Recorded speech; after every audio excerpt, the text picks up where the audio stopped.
The county surveyor's office smelled of dust and lamp oil on the morning she laid the oilcloth packet on his desk, and the paper inside it was older than the argument it was about to settle. She was $21 richer than she had been 4 years before, $20 given to her once, in coin, on a Tuesday morning, and $1 earned since then from a stranger who paid her fare for a length of spliced rope. Everyone in that room, the surveyor included, believed the Elm Ford crossing had died in the flood of 1871 and stayed dead. She was there to tell them otherwise, and she had the paper to prove it, sealed for 16 years, in a hollow no wider than a fist, inside a piling nobody had thought worth sounding for rot but her. Settle in and stay close, because this one takes its time, the way a river does when it is deciding whether to carry you or drown you. Tell us in the comments where you're watching from tonight, and how far your own nearest crossing is from your door.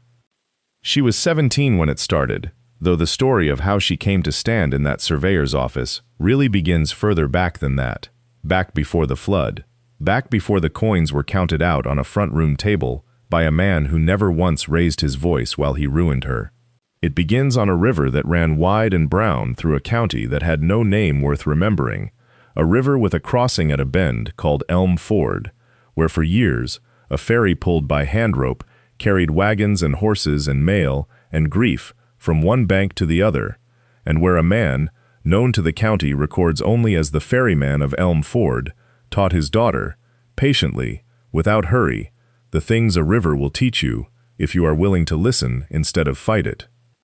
He taught her before she was old enough to be trusted with the rope alone, and he taught her after, when her hands had grown calloused enough to hold a splice steady in cold water. He taught her the weight of current against a hull, the difference between water that only looked slow and water that was slow, and the particular hush that came over a crossing an hour before a flood arrived, though nobody else seemed to hear it. He gave her, one evening she would remember with more clarity than she remembered most of her childhood, a small brass sighting compass, worn smooth along one edge from his own thumb, and told her that a compass was only honest if you trusted it more than your own certainty. She would carry that compass for the rest of what this story has to tell, through betrayal, through labor nobody thanked her for, through a landing everyone else called worthless. But to understand why she trusted a compass more than a man's word, you have to go back to the spring the river took her father, and to the flood that started all of it.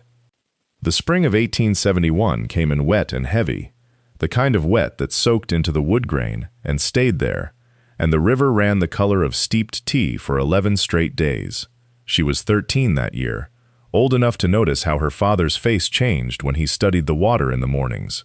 old enough to understand that the set of his jaw meant something the weather alone did not explain. He had crossed that stretch of river more times than anyone in the county could count, had ferried grain wagons and preachers, and once, memorably, a piano bound for a bride's parlor upstream, and he had never once lost a passenger or a plank. But that spring the current carried a sound he did not like, a low continuous murmur beneath the surface noise, and he took to walking the bank at dusk with a lantern, listening the way other men might listen for a horse gone lame. On the 9th day of rain, he told her the upper crossing had shifted, that the water had begun cutting a new channel through the soft bank on the far side, and that the posts marking safe passage could no longer be trusted. He said this the way he said most things, without alarm, the way a man reports the price of nails. He went out at first light on the 10th day to sound the depth himself, to walk the flooded ford with a pole and mark where the bottom had gone soft, because he did not believe in sending a ferry across water he had not personally measured. He did not come back by noon. He did not come back by the time the rain finally broke that evening, the clouds pulling apart to show a sky scrubbed pale and indifferent, as if the river had never done anything at all. They found the pole 2 days later, lodged against a fallen cottonwood a mile downstream, and they found him the day after that, and the account the men gave when they returned to the house was brief and practical, in the way that men speak when they do not know how to be otherwise. A misstep, a current stronger near the cut bank than anywhere else, a man who had trusted his own feet on ground he had walked 1,000 times and been wrong exactly once. She remembered, more than the grief, the strange stillness of the house afterward, The way her mother's hands kept finding tasks to do that did not need doing, and the way the brass compass sat on the mantel for 3 days before anyone thought to give it to her, as though the household itself understood, before she did, that it was hers now. Her mother lived 9 months past that spring, long enough to see the Ferry sold in her mind 100 times over before it ever happened on paper, and not long enough to see it happen in fact. There was a cough that had been in the house for years, mild in summer and cruel in winter, and it took her the way the river had taken her husband, without spectacle, without any single hour a person could point to and say, "There, that was the moment." She went to sleep in December thinner than she had been in November, and in February she did not wake for the 3rd morning in a row, and the girl who would one day stand in a county hearing room with an oilcloth packet in her hands sat at the foot of the bed and understood, with the flat clarity children sometimes have, that she was now entirely a matter of other people's arrangements.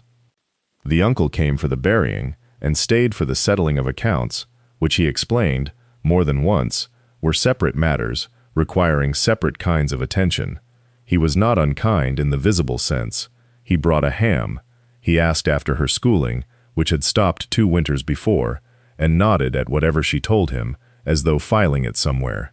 He was, in the way of men who keep ledgers for a living, more comfortable with the Ferry's debts than with the fact of his brother's absence, and he spoke of the former at length, and the latter almost not at all, so that within a week the boat's caulking and the price of new tar had become, in his conversation, more real than the man who had built the boat with his own hands. She noticed this. She did not yet have words for what it meant, only a low, steady unease, the kind a person feels standing on a floor they suspect has rot beneath it, but cannot yet see.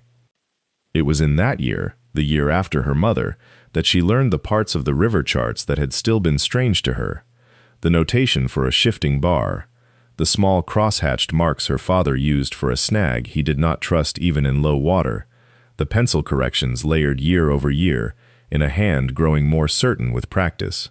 She copied them by lamplight at the kitchen table, because there was no one left to teach her aloud, and because copying them was a way of keeping a conversation going with someone who could no longer answer. The compass sat beside the paper while she worked, its brass gone soft and buttery with handling, and she would turn it over sometimes without looking at it, the way a person touches a scar to be sure it is still there. She began, that same winter, to notice the parts of the Ferry business that had never once been spoken of at the supper table, the way a child notices only late that there is a cellar beneath a house she has lived in all her life. Her uncle came by twice that season, always on a weekday, always with a ledger under his arm, bound in oxblood leather gone gray at the corners, and always with the particular courtesy men use when they have already decided a thing and are only waiting for the calendar to catch up to their decision. He did not raise his voice. He asked after her health, after the woodpile, after whether the roof had held through the January storm, and then he would sit at the same table where she copied her father's charts, and open the ledger, and speak in the flat, patient tone of a man reading aloud from a document he respects more than the people it concerns. She listened without understanding all of it. The words for lien and encumbrance and executor's discretion sat strangely in a mouth she had known since childhood, a mouth that had once, at her own christening feast, made a joke about the parson's hat that her father repeated for years afterward, until it became a family saying. That was the moment of humanity she would remember later, turning it over the way she turned the compass, a man capable of a small, ordinary kindness, sitting now at her table speaking of her father's crossing as though it were a column of figures and nothing more. She did not yet know how to hold both of those truths in the same hand. What she understood, without being told outright, was that the ferry, the boat, the tackle, the rope shed, the very right to stand on the bank and take a coin from a stranger crossing the water, had passed somehow out of her father's hands and into a category her uncle called the estate, a word that sounded to her like a room she had never been permitted to enter. She asked once, only once, whether the crossing itself, the right to it, not the boat, belonged to anyone in particular, and her uncle looked at her for a long moment with an expression she could not then read, and said only that such things were complicated, and that she was young yet, and that he would see to it properly. He closed the ledger as he said this, the way a man closes a door he intends to open again later, alone. She went back to her charts that night, with the lamp burned low, and the compass at her elbow, and did not yet know that the word properly, spoken so gently across her own kitchen table, was the first stone laid in the wall that would soon stand between her and everything her father had built. The days that followed carried a stillness she would later recognize as the particular quiet of a house already deciding what it would become without her in it. Her uncle did not raise his voice, did not summon her for accounting, did not ask her opinion on a single matter concerning the boat, the shed, or the water her father had crossed 6 days a week for 11 years. Instead, there were visitors, men in dark coats who arrived by wagon in the early afternoon and left before supper, men who spoke to her uncle in low tones on the porch, while she stood at the stove pretending not to listen, catching only fragments: fair market, current condition, upriver traffic. She noticed that none of them ever asked to see the boat itself, only the ledger, as though the ledger were the river and the numbers in it the only current that mattered. She began, without deciding to, keeping her own small record. On a scrap of paper folded into the lining of her father's chart case, she wrote dates and names as she overheard them, not from any plan but from the same instinct that made her note the depth of a sandbar or the drift of a snag, the instinct her father had spent years training into her, that a thing unmarked was a thing that could disappear. She did not yet know what use such notes might serve. She only knew that a girl who watched carefully was a girl who at least knew the shape of what was happening to her, even if she could not yet stop it. One evening in late April, her uncle came to the kitchen door with his hat still on, which she understood even then to mean he did not intend to stay long enough to be asked to sit. He told her that a buyer from upriver had made an offer on the boat and tackle, and that he considered it a fair one given the state of the crossing since the flood had shifted the channel. He said the word channel the way he said estate, flatly, as though it were a fact requiring no further defense. He did not mention the charter. She would understand only much later that this omission was not forgetfulness, but strategy, that a thing never spoken of could be sold in silence far more easily than a thing named aloud and disputed. She asked, again, only once, what would become of the crossing rights themselves, and her uncle told her that the rights went with the boat, as they always had, as though this were a settled matter of custom rather than a claim requiring proof. She wrote the date of that conversation on her folded paper that night, by lamplight, the compass warm from her palm beside it, not yet understanding that she was building, sentence by sentence, the very case that would one day stand against him in a room neither of them had yet imagined. The Tuesday morning arrived the way most such mornings do, without weather worth remarking on, without any sign that a life was about to be divided by arithmetic. She had slept little, and what sleep she'd found had been shallow, threaded through with the sound of water she had not actually heard, only remembered, the way the flood had sounded against the landing pilings in the spring. Her uncle's front room smelled of pipe tobacco and beeswax polish, and the morning light came through the west window at an angle that lit the dust suspended in the air but left the corners in shadow, and it was in one of those shadowed corners that the ledger sat, closed, on the small writing desk, as though it had already finished its business and was waiting only to be put away. He did not offer her coffee. This was not unkindness, she understood even then, only the plain absence of ceremony, the same absence with which he had spoken of the channel and the estate, as though ceremony itself were an expense he had already decided not to bear. He opened a drawer and withdrew a small cloth purse, and from it he counted coins onto the desk's surface one at a time, not quickly, not slowly, the way a man counts feed for stock, a task performed correctly, because performing it any other way would be improper. $10 in silver, then smaller coin after that, until the sum reached 20 exactly, and he pushed the small stack toward her with 2 fingers, the gesture of a man returning change rather than settling a life. He said that this represented her full share after the debts of the estate had been satisfied and the sale of the boat and tackle completed, and that he had done what he could, given the circumstances of the crossing since the flood. He used the word circumstances the same way he had used channel, flatly, a word chosen for its capacity to close a subject rather than open one. She did not cry in that room, and she would remember later, with something like surprise, how easily she had not cried, how her hands had simply gathered the coins into the small cloth purse he provided,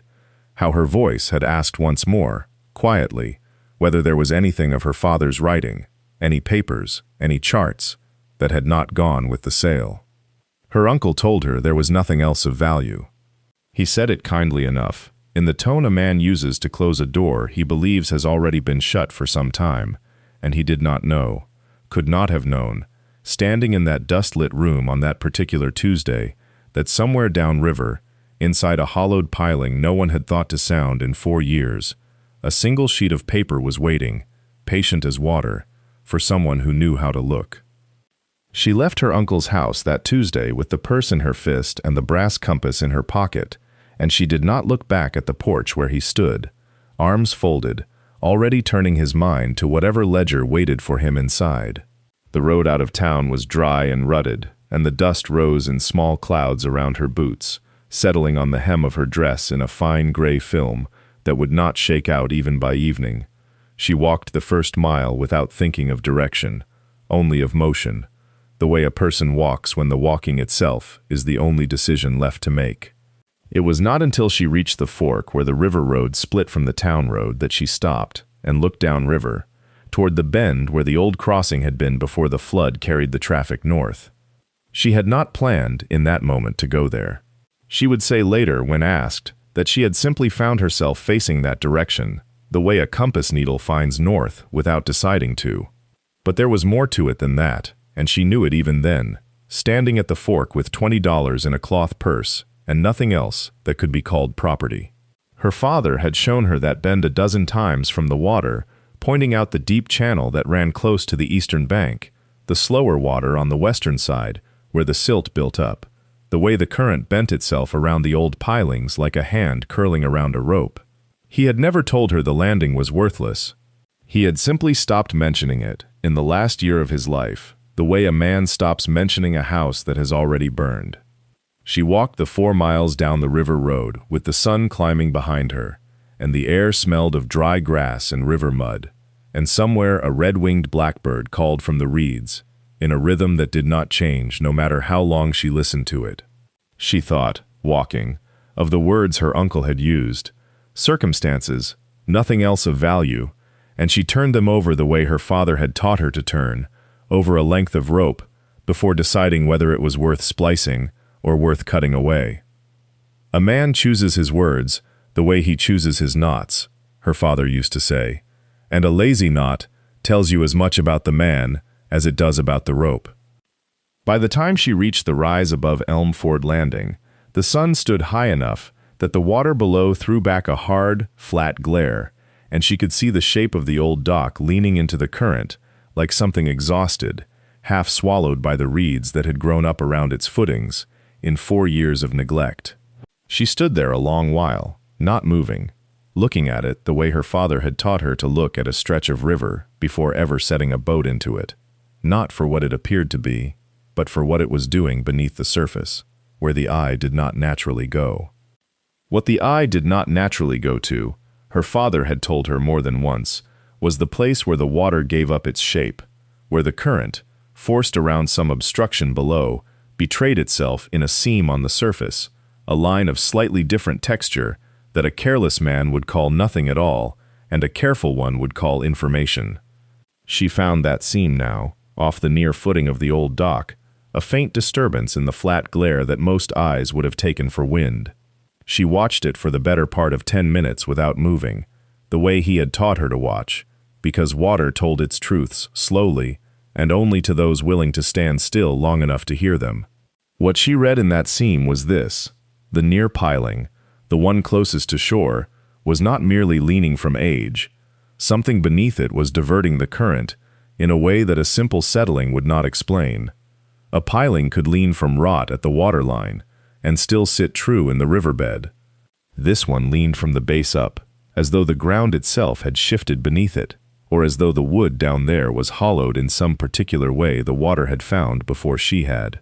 She did not go down to it that day. She had learned that, too, that the river punished haste more reliably than it punished anything else, and that a man who waded in to satisfy his curiosity before he had finished reading the water was a man who ended up needing to be pulled out. Instead, she sat on the rise with her satchel beside her and the brass compass warm in her palm from the sun, and she watched the seam shift and hold and shift again as the current worked against whatever was down there, and she thought about the $20 folded inside her boot, and the 11 that remained of it after the price of the deed, and how little that seemed to weigh against a piece of land nobody else in the county had wanted badly enough to walk down and look at properly.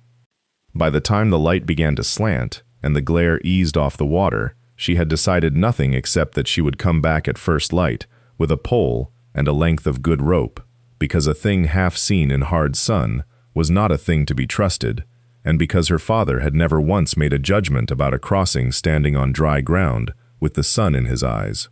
She rose, brushed the dust from her skirt, and began the walk back to the room she had taken above the mercantile, already turning over in her mind the order of tools she would need to bring, and did not yet let herself wonder what a hollow piling at a drowned landing might be hollow enough to hold.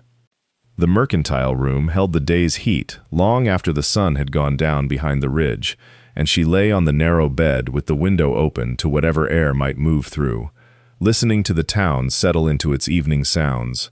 A dog somewhere, a door, the particular quiet of a place where nobody expected anything to happen before morning. She had laid out on the floor beside the bed the things she meant to carry down to the landing at first light,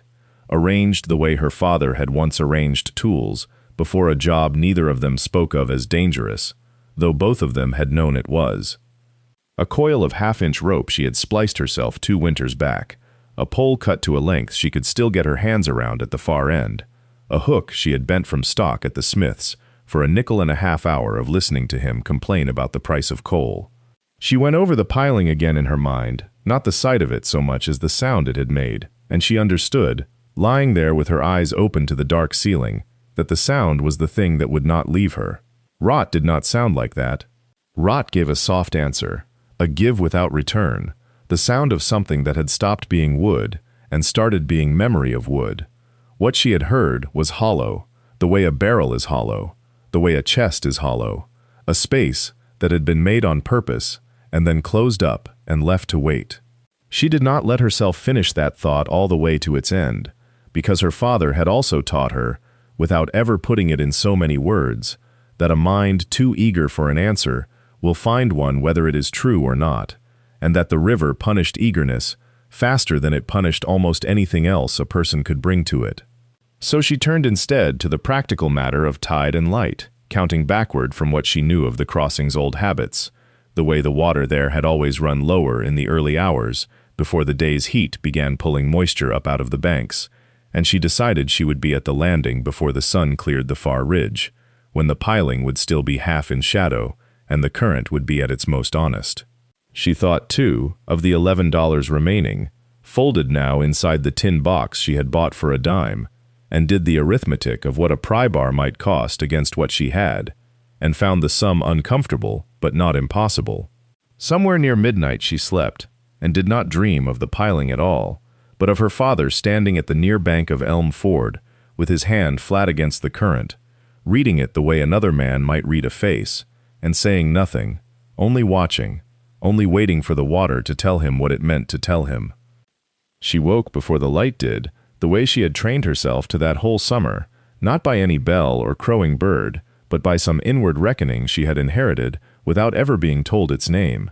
The room was cold in the manner of rooms that have never known a fire lit in them for comfort's sake, only for necessity, and she dressed in the dark by feel, the calico gone stiff at the hem from river mud that had dried into it and never fully washed free. She ate nothing, having decided the night before that hunger sharpened her the way a whetstone sharpens a blade that has gone soft from disuse, and she took up the pry bar she had bought for $1.40 from the hardware man in town, who had asked what a girl wanted with a bar that size and had gotten no answer worth repeating.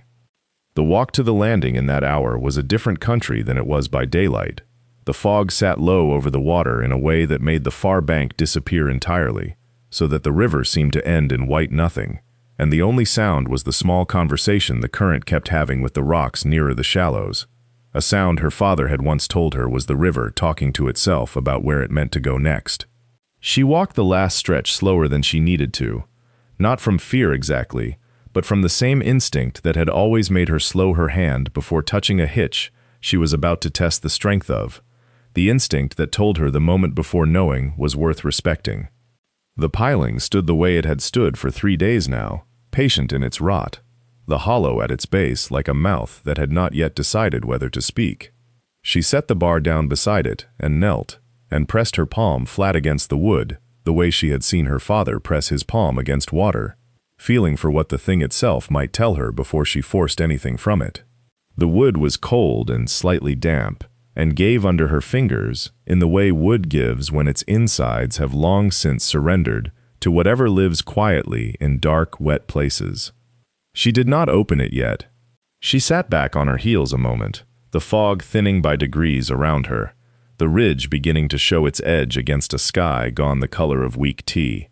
and she thought that whatever was inside had waited this long without her, and could wait the little while longer it would take her to be certain her hands were steady before she reached in. She thought of the way her father used to make her wait before pulling a net, telling her that a man who hurries his hands into water has already lost whatever the water might have given him if he'd been patient a moment longer.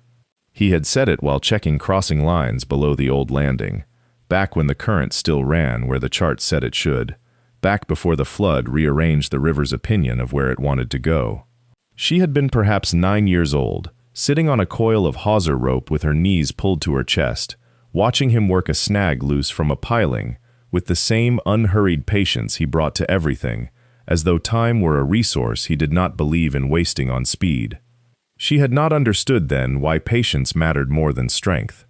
She understood it now, kneeling in the thinning fog with her palms still resting against rotted wood, feeling the shape of a small compartment neither of them had ever spoken about, though perhaps he had known it was there all along, and perhaps that was why he had built the piling the way he had, hollow at the base, sealed above with a plug of wood cut to match the grain so closely that a man inspecting it in ordinary light would see nothing but sound timber.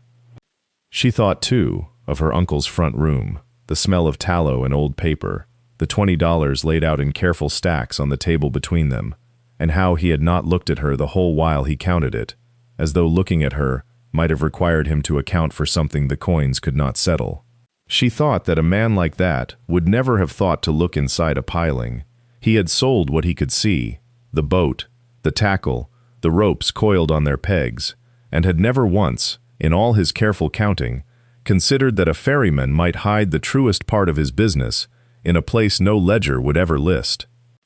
The fog lifted another degree, and somewhere upriver, a bird called twice and went quiet. She flexed her fingers against the wood, testing the give of the rot the way her father had taught her to test a plank, before trusting her weight to it, pressing first at the edges, then toward the center, learning the wood's willingness before asking anything more of it. Her hands, she noted with something like satisfaction, were steady. She reached into her coat and drew out the small brass compass, worn smooth on one edge from years of his thumb and now years of hers, and set it on a dry stone beside her, not for guidance but for company, the way a person sets down a lamp before opening a door they have waited a long while to open. Then she turned back to the hollow and reached in. Her fingers met cloth before they met anything else, and she stopped, holding still the way she had once held still on the river when the current under the boat changed its mind about which way it wanted to go. Oilcloth, she understood after a moment, waxed and folded with a care that had nothing hurried in it, the kind of folding a man does when he expects the thing he is wrapping to outlast him by a considerable stretch. She did not pull it free all at once. She worked her fingers along its edges first, the way her father had taught her to work a knot loose rather than force it, feeling where the fabric had softened and where it had stayed hard with age, learning the shape of what she held before she asked it to come out into the light. The hollow was deeper than she had guessed, and colder, the wood around it dry in a way the outer piling had not been dry in years, and she understood that whoever had carved this space, and she no longer doubted who that was, had sealed it well enough that the river's damp had never truly found it. That alone told her something. A man does not take that much trouble hiding a thing he considers small. When the packet came free, it was lighter than she expected, and smaller, no wider than a ledger page folded twice, and she held it in both hands for a moment without opening it, the fog thinning further around her, the gray sky beginning to show the first pale suggestion of sun behind it. Somewhere behind her the river went on with its ordinary business, indifferent, the way it had been indifferent the morning her father did not come home, and she found herself grateful for that indifference now, because it meant the river was not waiting on her, was not holding its breath the way she was holding hers. She thought, briefly, of her uncle's front room, of the $20 counted out in coin on the table between them, of how certain he had seemed that a ferry business could be measured entirely in boats and rope and the going rate of second-hand tackle. She thought of the particular confidence of a man who has never had to look inside a piling because he has never had to understand what a piling is for beyond holding weight. The oilcloth was tied with a cord gone stiff with age, and she worked the knot with the same patience she gave any knot, unhurried, respectful of what it had been asked to hold, until it gave way in her hands and the folds of cloth loosened, and beneath them, dry and whole and waiting, lay paper. She did not unfold it at once. There is a particular caution that comes to a person who has spent months learning what water does to paper, what damp does to ink, what a season of neglect can do to anything not built to withstand it, and she carried that caution now, holding the packet the way she might hold a bird found stunned on the ground, uncertain yet whether it was living or merely still. The oilcloth had done its work well. Whoever had wrapped this, and she already knew who, though she had not let herself say it, even in her own mind, had folded the cloth in three, corner to corner, the way her father folded a chart before he put it away, and had bound it with a cord tied off in a knot she recognized before she recognized anything else about it. A simple clove hitch finished with a locking turn, the same turn he had shown her on a spool of twine at the kitchen table when she was no older than 9, his hands over her hands, patient, unhurried, telling her that a knot done right would still be a knot done right in 20 years, that this was the whole of its virtue. She sat back on her heels in the wet grass at the base of the piling, the compass cold against her collarbone, where it had swung forward on its cord, and she opened the paper by degrees, the way she had been taught to open anything fragile, without forcing the fold, without asking of it more give than it had left to give. The hand that had written across the top of the page was familiar to her in the particular way that a voice is familiar before the words are understood. She knew it before she read it, knew it in the slant of the letters, in the small flourish he always put on the capital that began his own name. Behind her, the sun had cleared the far bank entirely now, laying a flat gold light across the water that made the current visible in a way it rarely was, showing her, without her asking, exactly how fast it moved past the landing this particular morning, exactly which side ran deep. She did not read the whole of it yet. She let her eyes settle first on the date, printed small and official near the top corner, and on the words beneath it that named a crossing she knew better than she knew her own hands, and she felt something loosen in her chest that had been tightened since a Tuesday morning years before, since coin counted out on a table, since a voice telling her there was nothing left. She folded the page closed again along its old creases, gently, the way he would have wanted it folded, and she sat there a moment longer, with the river moving past her, indifferent, ordinary, unaware that it had just become, again, entirely hers to answer for. She did not move for a long while after the folding, and the stillness she kept was not the stillness of a girl resting, but of someone doing arithmetic in her head, with figures she had carried so long they no longer felt like numbers at all, only weight. $20, counted out in coin on a table that still, in memory, smelled faintly of pipe tobacco and lamp oil.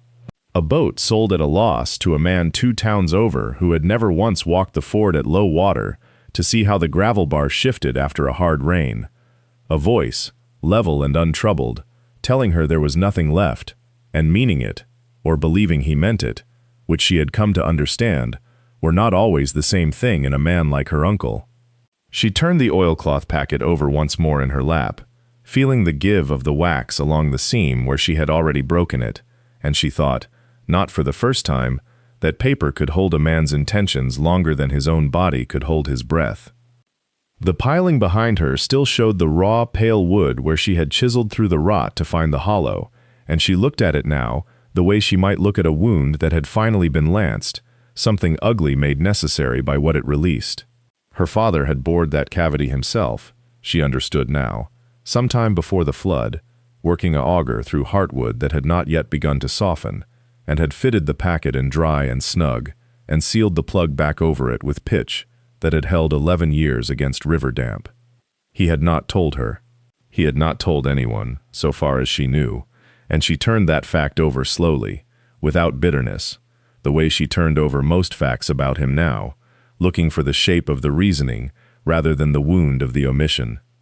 A man did not hide a charter inside a piling unless he expected, someday, to need it hidden from someone in particular.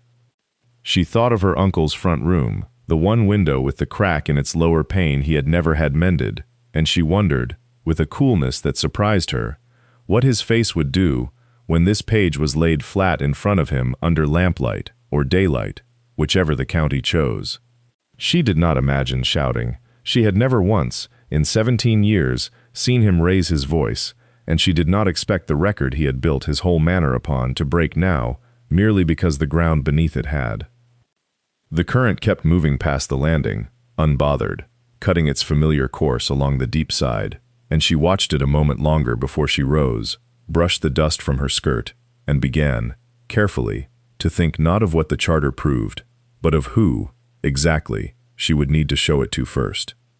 The county surveyor's office sat 2 miles upriver from the landing, in the same brick building that had held the deed records since before the flood, and she had passed it a dozen times in her life without once climbing its steps. She knew this from the years of riding along in the wagon while her father delivered fees or filed a complaint about a snagged channel marker, waiting outside while he went in and came out again, folding papers into his coat with the same unhurried care he gave to a splice that had to hold. She had never asked what happened inside those walls. Now she found herself measuring the distance to them the way her father had taught her to measure current, not by guessing, but by watching how a thing moved, and asking what force was behind the movement. The surveyor was a man named only in the county rolls, a title more than a person to most who dealt with him, and she had heard it said that he kept every record in the order it arrived, without favor to the size of the party bringing it. She did not know if this was true. She knew only that the office was the place where a piece of paper became a fact, that other men could not simply talk their way around, and that this was the thing she needed now, more than she needed the landing itself repaired, more than she needed the boat rebuilt, more than anything except the charter lying folded again in its oilcloth on the plank beside her. She did not go to the office that afternoon. She told herself this was patience, and perhaps it was, but she also knew, turning the thought over the way she turned over a knot to check its lay, that there was something in her that wanted the landing whole first, wanted at least the piling reset and the deck boards laid before she carried the proof of what the ground beneath them was worth. A charter alone, she thought, was a claim. A charter laid across a working crossing was a fact. She spent the rest of that day at the piling, packing the hollow with fresh oakum, driving it tight with the mallet her father had left her, and when she straightened at last, the light had gone the color of weak tea over the water, and the current had not changed, and the birds had not changed, and nothing in the visible world reflected what she now knew. She found this strange only for a moment. Then she remembered her father saying that a river never announced what it had done upstream. It only arrived, later, carrying the evidence, and she understood, standing there with her palms raw from the oakum, that she had become, in her own small way, the same kind of witness the water was. She wrapped the packet again in its oilcloth that evening, not because it needed re-wrapping, but because her hands wanted something exact to do, while her mind went on turning slow circles around what she had found. She had learned from her father that a man handles a tool after he is finished with it, not from necessity, but from respect, the way he'd run his thumb along a spliced eye, long after the splice was proven sound, just to feel that it held. She did this now with the packet, folding the corners the way they had already been folded by someone dead 8 years, and she thought about her father's hands doing this same folding, in this same light perhaps, at this same landing, before he had climbed down into the water to hide it, where no flood and no brother could reach it. She did not sleep well that night in the lean-to she had built against the old tackle shed, and she did not try to. She lay listening to the river, doing what it always did, indifferent and continuous, and she found herself totaling figures the way her father had taught her to total a ledger, not the money figures, though those mattered too, but the other kind, the kind that had no column heading. 8 years the charter had waited in the piling. 8 years her uncle had told people, and perhaps even told himself, that the crossing rights had passed to him, along with the boat and the tackle, that a thing left unclaimed became by some natural law a thing owned by whoever stood nearest it when the owner died. She turned this over, and found it was the same reasoning a man used to justify taking a widow's firewood, or a neighbor's overflow water, or a child's inheritance, that possession, held long enough and unquestioned, hardened into a kind of truth. It was not truth, it only wore truth's clothing. In the morning she went back to the piling before she ate, and she set her palm flat against the new oakum packing, testing it the way her father had taught her to test any repair. Not by looking, but by pressing, feeling for give. There was none. The piling would hold through spring high water now, whole and reset, whether or not anyone ever knew what it had guarded. She found some satisfaction in that, separate from the satisfaction of the charter itself, the plain satisfaction of a repair done right, regardless of who noticed it. She had decided, without quite deciding aloud, that the deckboards would come next, and after the deckboards the rope work, and only when the landing could bear a man's weight, and a wagon's weight, and the weight of a season's traffic, would she carry the oilcloth packet the 11 miles to the county seat, where the surveyor kept his ledgers and his patience for exactly this kind of quiet, procedural reckoning. The deckboards, when she came to them, told their own story of neglect, and she read it the way her father had taught her to read a river chart, moving from the known edges inward toward the uncertain center. The outer boards, closest to the bank, had rotted least, sheltered somewhat by the cottonwoods that leaned over that stretch, and she could still see the adze marks where they had been squared by hand, evenly spaced, unhurried, the marks of a man who had not been rushing toward anything except a job done correctly. The center boards were worse. Water had pooled there for years, unable to drain, and the wood had gone soft and dark and smelled of the particular sourness of long-standing rot, a smell she had learned as a child to associate with danger, with places where a boot might go through to the ankle without warning. She pried them up one at a time, working in the cool part of the mornings before the heat came on, and stacked the salvageable ones to one side and the ruined ones to the other, and by the second week the two piles had grown to nearly equal size, which told her more plainly than any inspection could have how much of the landing had simply been left to the water's patience. She did not hurry the work, though something in her wanted to. There was a particular temptation she found, in having found the packet, to treat everything after it as merely the finishing of a foregone conclusion, to rush the deck and the rope work as though they were formalities standing between her and the moment she would walk into the surveyor's office. She resisted this the way her father had taught her to resist, resisting a current, not by fighting it outright, which only wasted strength, but by acknowledging its pull and choosing, deliberately, a slower line across it. So she measured twice before each cut, the way he had shown her with a length of chalked string and a steady hand, and she seated each new board with care for the swell it would take once the river rose in spring, leaving the hair's width of gap he had always insisted on and she had once thought excessive. She did not think it excessive now. She understood, working alone in the slanted early light, with her sleeves rolled and her father's compass in her apron pocket, that the gap was not laziness but foresight, a small patience built into the wood itself, and that this was perhaps the whole of what he had tried to teach her, disguised for years as talk of boards and knots and current, that a thing built to last was a thing built with room left in it for what was still to come. By the third week the deck stood sound underfoot from bank to piling, and she stood in its center at dusk and felt it hold, and turned her thoughts, for the first time without hesitation, toward the rope. The rope her uncle's men had left behind was no rope at all by then, only a gray husk coiled on the bank like something the river had shed and forgotten, its fibers gone brittle with sun, and its lay unwound past any trust. She cut it away entirely and did not mourn it. What she had instead was 300 feet of new hemp bought on credit from the mercantile in town, the storekeeper's ledger noting the debt in a careful hand beside her name, and this she worked in the evenings when the light was too poor for carpentry, but still bright enough to see a strand. She began, as her father always began, by testing the lay of it against her palm, feeling for the tightness that meant it would hold water and weather without swelling loose. Then she spliced. The eye splice first, the one he had drilled into her hands so many times on the porch of the Ferry house that she no longer needed to watch her own fingers to know they were doing it correctly, tucking each strand under, over, under, drawing it tight, tucking again. 3 full passes, so the splice would never work itself free under strain.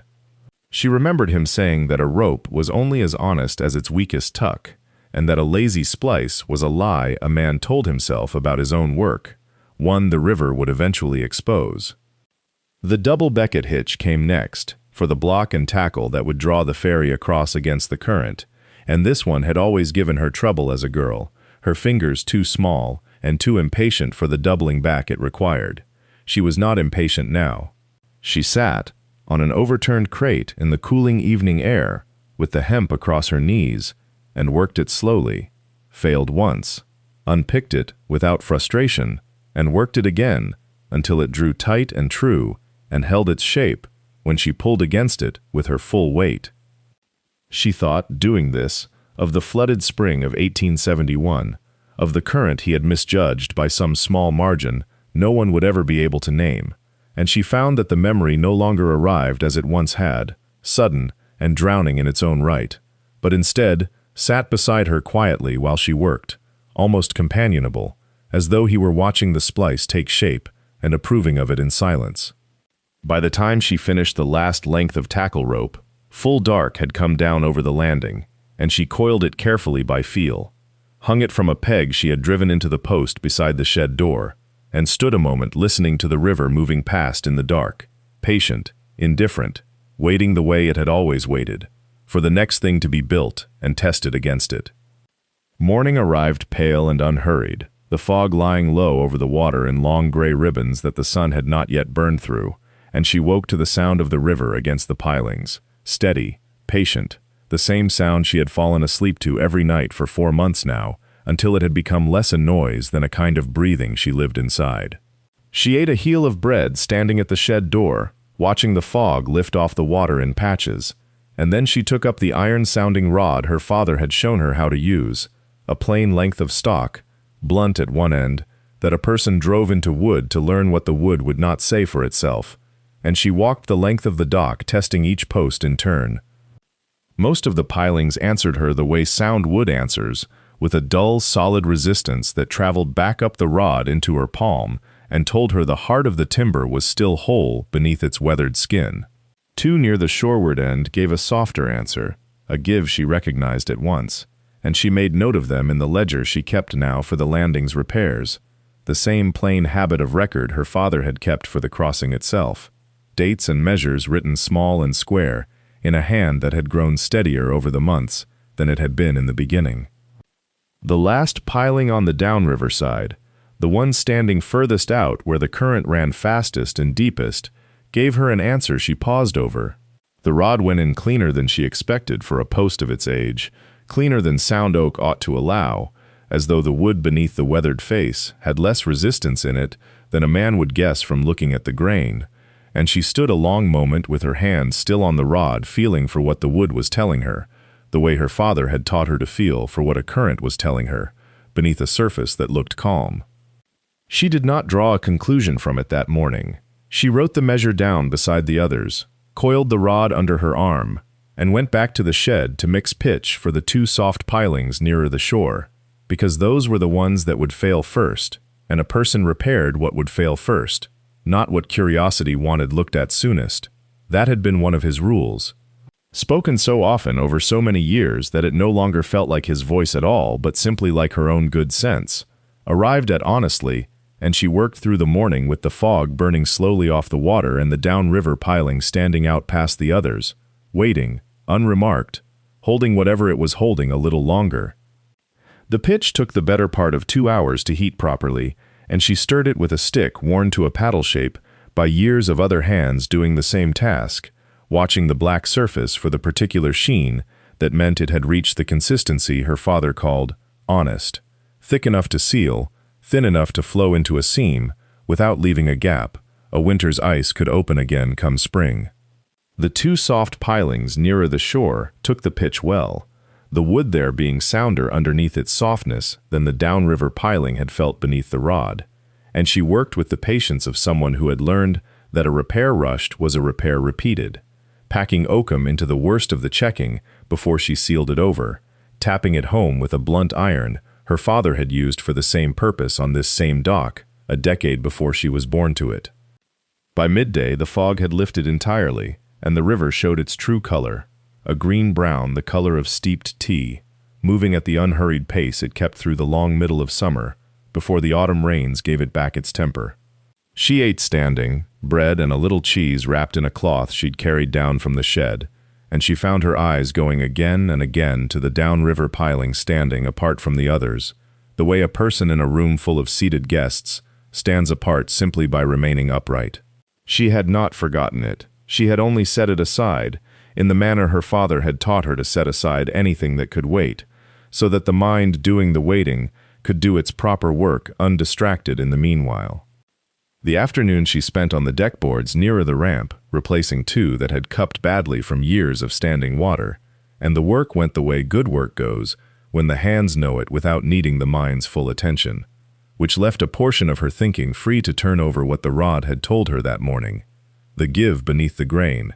the sound that was not quite the sound of solid wood answering a solid strike. She thought of her father's voice, dry and unhurried, telling her once that a piling could stand sound for 50 years and still be hollow at its heart if the hollowing had started early enough, and the outer wood had simply grown around the wound the way a tree grows around a nail. She had not understood, at the time, why he told her that. She understood, now, that he had told her a great many things whose purpose she would only recognize later, and she set down her hammer as the light began to lean gold across the water and looked once more toward the piling that stood waiting downriver, unremarked, holding whatever it was holding. She did not go to it that evening, though the light held long enough that she could have. Instead, she banked the small fire she had taken to building near the shed, more for the company of it than the warmth, and sat with the brass compass turned over once in her palm, the way she had taken to doing when the day's work was finished, and there was nothing left to occupy her hands. The worn edge caught what light remained. She thought about waiting until morning, when the sun would come up behind her and fall directly onto the piling's face, showing every seam and shadow plain, rather than working in the slant and glare of afternoon. Her father had taught her that too, without ever quite saying so, that the work goes better when you let the light do half of it for you, and that a man in a hurry sees less than a man who has learned to wait for the hour when seeing is easy. She woke before the birds, which had become a habit of hers since coming to the landing, the silence of the place demanding to be filled with something, and her own restlessness supplying it. The river ran low and quiet in the gray hour before dawn, a thin fog sitting on it, the way fog sits on water that has been cold longer than the air above it, and she walked down to the piling, with the sounding rod in one hand and a small iron bar in the other, the same bar she had used to pry loose the rotted decking weeks before. She knelt at the base of it and pressed her palm flat against the grain, the way she had seen her father do 100 times without once explaining why he did it, and found the wood cool and slightly damp under her hand. Ordinary, in every way a piling ought to be ordinary. She worked the rod in again at the spot she had marked the day before, with a scrap of twine tied loose around the post, and the give was there again, patient and repeatable, no trick of tired arms or wishful hearing. She sat back on her heels and looked at the mark, and then at the river beyond it, gray and unhurried, carrying the fog downstream, in slow unraveling sheets, indifferent to whatever she was about to do, to the wood that had stood in its current for longer than she had been alive. She set the iron bar against the seam she had found, and did not press it in yet. She simply held it there, feeling the shape of the wood through the metal, and waited for the light to come up fully before she began. The light came up the way it always did on that stretch of river, not as a sudden thing, but as a slow admission, gray giving way to something paler by degrees, until the fog itself seemed to grow thin and reluctant, and she waded through all of it, with the bar held steady against the seam, unwilling to rush a thing her father had taught her to do without rushing. When the light was enough to see the true color of the wood, not just its shape, she pressed the bar in. The wrought gave the way soft wrought always gave, not with a crack, but with a kind of surrender, fibers parting under the iron with a sound like tearing damp cloth, and she worked the bar deeper by inches, testing at each depth the way she had been shown, feeling for the place where sound would resist and stop her. It did not stop her as soon as she expected. She had sounded 100 pilings that summer, and knew the ordinary depth of wrought at a waterline, knew it the way she knew the weight of a proper eye splice in her hand, and this was deeper than ordinary, deeper than flood damage alone could account for, deeper than anything she had found in any post along that landing. She stopped pressing and simply looked at the hole she had opened, a dark seam in the pale wood, and reached in with 2 fingers first, cautious, the way her father had taught her to reach into any space she could not see into. Slow enough that a snake or a wasp's nest would have time to declare itself before her hand went any further. Nothing declared itself. The cavity inside was cooler than the wood around it, and dry, drier than any wood standing in a river current had any right to be, and she understood before she understood anything else that the dryness was not an accident. She widened the opening with the bar, careful now, no longer testing for rot, but working the way a person works, when they suspect they are no longer repairing something but uncovering it, and the fog thinned further behind her, and the river went on, carrying its gray water past the landing, the same as it had every morning for the 11 years since the flood, indifferent, patient, giving nothing away, while her fingers found, in the dry, dark heart of the piling her father had driven into that riverbed himself, the corner of something wrapped and folded and pressed in tight, something that had waited there through every flood season and every winter freeze without once being disturbed, and she drew her hand back slowly, the shape of it already telling her it was not driftwood, not a nest, not anything the river had left behind by accident. The oilcloth came free, the way a splinter comes free of skin that has grown around it for years without complaint, reluctant, and then all at once, and she sat back on her heels on the wet planking, with the packet in both hands, not opening it yet, only holding it, feeling its weight, which was almost nothing, a few ounces of paper, and wax and cloth, and yet her arms had gone unsteady, in a way they had not gone unsteady lifting timber or hauling rope through the whole of that autumn. The oilcloth had been tied with a cord waxed stiff, the same waxing her father had shown her once on a length of standing rigging, a trick against rot that most men on the river never bothered learning because it took patience they didn't have, and she recognized the knot before she untied it, a simple clove hitch finished with a tuck he had called locking the tail so the river can't work it loose, and her fingers moved through it without deciding to, the way hands move through motions taught so early they no longer feel like memory. Inside the cloth, dry as a ledger kept indoors, was paper folded in thirds, and pressed against it, smaller, a second fold, thinner, older-looking, as though it had been added afterward and folded around the first. She did not open either yet. She held them the way a person holds a thing before they are ready to know what it costs them to know it, and the fog moved past her in slow ropes along the water, and somewhere upriver, a heron called once, and did not call again, and the landing stood around her half rebuilt, half ruined, smelling of new-cut cedar, and old rot, and the cold mineral breath of the river itself, and she thought, with a clarity that surprised her more than the finding had, that her father had not hidden this by accident, that a man does not waterproof a fold of paper and drive it into the dry heart of a piling he sank with his own hands, unless he means for someone, someday, to go looking exactly as she had gone looking, testing wood the way he had taught her to test it, sounding for the hollow with the flat of a bar, the way he had shown her on a dozen other pilings when she was still small enough to stand on his boots to reach the waterline. She unfolded the outer paper first, slowly, the crease resisting after 11 years of stillness, and the ink beneath it, faded but legible, was in a hand she had spent her whole childhood watching move across river charts by lamplight, patient, unhurried, exact. She read it twice before she let herself believe it, the way her father had taught her to sound a plank, twice before she trusted her weight to it, once quick and once slow, and only the slow one told the truth. The charter named him sole license holder of the Elmford Crossing, in perpetuity, dated the spring of 1868, sealed with the county's own stamp, unrenewed because it had never needed renewing, unsold because he had never sold it, unmentioned because a man who signs nothing over cannot be asked to sign it twice. She sat with it a long while in the cold before dawn, the fog thinning to gray, and she did not cry, though she had expected to. Instead, she felt the particular stillness that comes after a splice, draws tight and holds, that quiet certainty in the hands before the mind has caught up to it. The hearing, when it came, was shorter than she had imagined it would be. The surveyor read the charter aloud in a flat clerk's voice, asked her uncle 3 plain questions, and her uncle, standing in his good coat in a room that smelled of dust and lamp oil, answered them the way he answered everything, without heat, without apology, admitting he had sold a boat and tackle that were his to sell, and a crossing right that had never once been his, because a man does not transfer what was never conveyed to him on paper. The surveyor voided the sale of the rights, let the $20 stand as it stood, and re-recorded the charter in her name beneath her father's, and that was the whole of it. No raised voices, no reckoning beyond ink and a stamp, which was, she thought, exactly how her father would have wanted it settled, on paper, plainly, the way a river is read rather than argued with.